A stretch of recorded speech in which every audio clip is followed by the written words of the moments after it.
Hello everyone, I am Durai Murugan. Welcome back to our channel Root Coders. In this video, we are going to see about how to download PyCharm in Windows.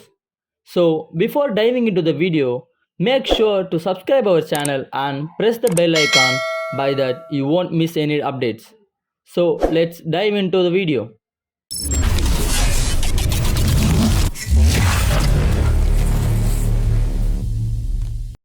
First, before installing PyCharm, make sure that you have already Python installed. If not yet, then link is in the description, go and download it. So, to download PyCharm, open up your browser and search download PyCharm. Click on this link which I also give in the description. Here, you will see two versions of PyCharm. Professional version, which is for advanced Python stuff like web development and is a paid version too. But community version is a free source and we are going to install it now. Click on download. There you will see the download is started. Once the download is completed, click on the exe file. Click on next. Then set the destination folder as the default one and click on next.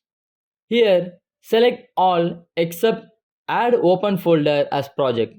Then click next and again set as default JetBrains and click next.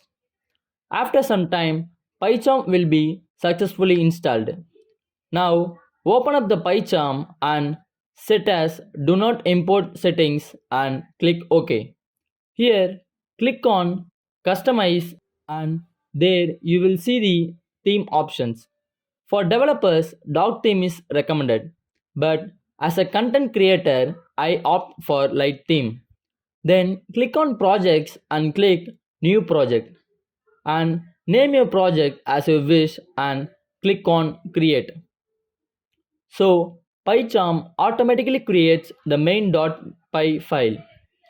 Remove all the lines and type print file. You will see the output. So that's all about this video. In the upcoming videos, we are going to learn about variables, data types and much more. So don't forget to subscribe the channel, and if you face any problems while downloading PyCharm, then feel free to ask us in the comment section or join the Discord server, link in the description. Keep watching the series and see you soon in the next video. To change your